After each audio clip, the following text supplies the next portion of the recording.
شفاء صدور فاض وعطر كل لسان. فصل نمبر 13 طب نبوی میں زخموں کا طریقہ علاج. صحیحین میں ابو حازم سے روایت ہے کہ انہوں نے سہل بن سعد کو یہ کہتے ہوئے سنا کہ رسول اللہ صلی اللہ علیہ وآلہ وسلم کے زخموں کا علاج احد کے غزوہ میں کیسے کیا گیا. غزوہ احد میں رسول اللہ صلی اللہ علیہ وآلہ وسلم کے زخموں کے بارے میں انہوں نے فرمایا کہ آپ کا چہرہ مبارک زخمی ہو گیا اور آپ کے اگلے دانت ٹوٹ گئے اور خود چور ہو کر سر میں گھس گئی. وہ جو نیزہ بنا ہوتا ہے نا آگے سے نوکیلا، وہ آپ کے جبڑے میں گھس گئی تھی.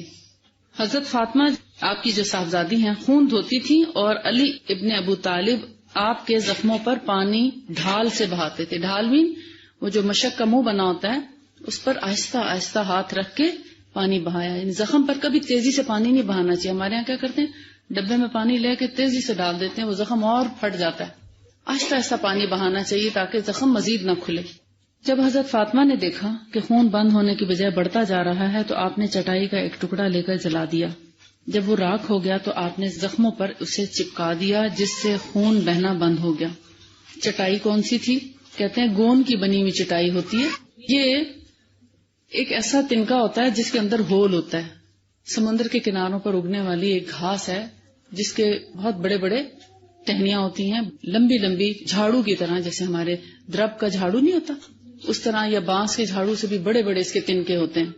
اس سے چٹائیاں بنائی جاتی تھیں. اب تک بھی ہمارے پرانے گاؤں دیہاتوں میں جو مسجدوں میں چٹائیاں بچھی ہوتی ہیں سافٹ والی، اتنی موٹی موٹی، جن کے کنارے چٹیا کی طرح بنے ہوتے ہیں اور اندر اس کے کچے ٹانکے سے ان کو سلائی کر کے ایک چٹائی بنائی جاتی ہے.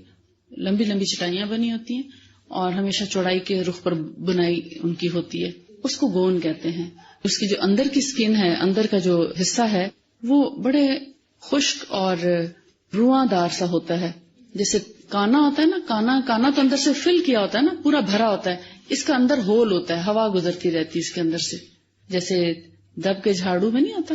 اب دیکھیں اس کے اندر ایک سوراخ ہوتا ہے، وائٹ جھاڑو جو ہوتا ہے. اب تو استعمال نہیں کیا جاتا، لیکن پہلے وہی جھاڑو استعمال کیے جاتے تھے کیونکہ ان سے صفائی بہت اچھی، مٹی خوب اچھی طریقے سے سمٹ جاتی تھی. اب اس کی جگہ پھول جھاڑو آ گئے، لیکن اسی طرح کی وہ شکل ہوتی ہے. اس کو جب جلایا جاتا ہے، خوب اچھی طرح جلا دیا جاتا ہے، تو راکھ کے اندر کوئی ریزہ نہیں رہتا اس کا.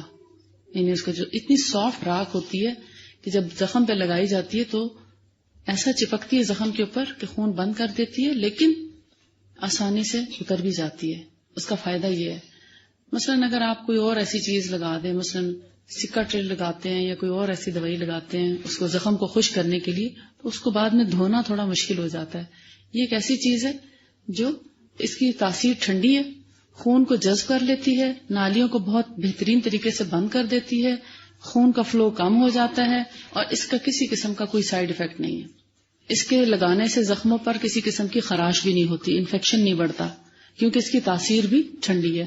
کیونکہ عموماً جہاں زخم ہوتا ہے یا چوٹ لگتی ہے یا خون بہنا شروع ہو جاتا ہے تو جب ہیلنگ کا وقت آتا ہے تو اس میں بہت جلن ہوتی ہے، اس کی وجہ سے زخموں میں جلن بھی نہیں ہوتی.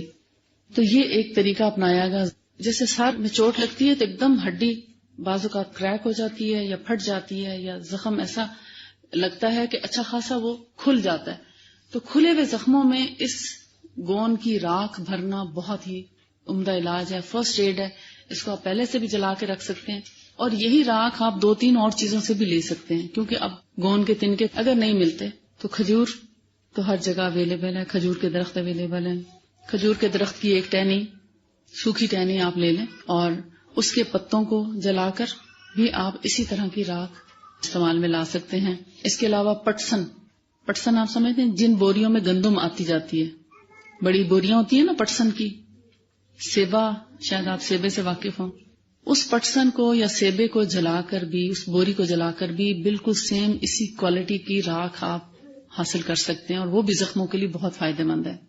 اب آپ کو 2 آلٹرنیٹس بھی پتہ چل گئے، کھجور کے پتوں سے اور پٹسن کی بوری سے آپ اسی قسم کی راکھ بنا کے رکھ بھی سکتے ہیں ایمرجنسی کے طور پر، فرسٹ ایڈ کے طور پر. لیکن اس کا یہ مطلب نہیں کہ آپ اسی سے مکمل علاج کریں گے، اس کے بعد اور علاج بھی موجود ہیں. ایمرجنسی میں سٹیچز اب لگتے ہیں تو اگر بہت بڑا کٹ ہے تو سٹیچز ضرور لگوائیں تاکہ فوری طور پر اس کی ہیلنگ کا بندوبست ہو سکے.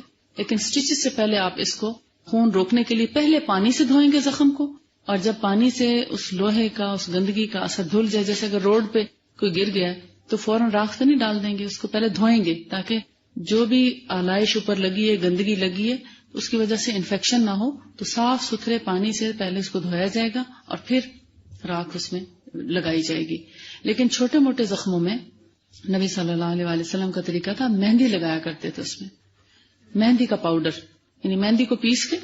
اب ہمارے ہاں چونکہ عام طور پر کیمیکل والی مہندی ہوتی ہے تو اس لیے ہم زخموں میں اس کا رسک نہیں لے سکتے. ہاں، مہندی کے پتے لیں، ان کو گھر میں گرائنڈ کر کے چھان کے آپ فرسٹ ایڈ کے طور پر رکھ سکتے ہیں، اور اس کے اندر تھوڑا پانی ملا کے پھٹی ہوئی ایڑیوں میں بھی لگا سکتے ہیں. لیکن ایڑیوں میں لگانے کے لیے اس میں آئل بھی ضرور ڈالیں. اور اگر ویسے کسی زخم کو خشک کرنا مقصود ہے، کوئی ایسا پھوڑا پھنسی ہو جو ٹھیک ہونے میں نہ آتا ہو، تو اس میں بھی آپ مہندی کے پاؤڈر کا استعمال کر سکتے ہیں. لیکن میں آپ کو پھر یہی کہوں گی، بنے بنائے پاؤڈر پر انحصار نہ کریں، اس کا رسک نہ لیں. اس کا معلوم نہیں کہ اس کے اندر رنگ کو بڑھانے کے لیے کیا کیا چیزیں استعمال کی ہیں، کہیں آپ کے زخم کو مزید خراب نہ کر دے. اس لیے مہندی کے پتے لے کے پاؤڈر خود تیار کریں. بازار کے پاؤڈر میں آپ کے لیے ریکمینڈ نہیں کروں گی کہ آپ بازار سے بنا بنایا مہندی کا پاؤڈر لیں.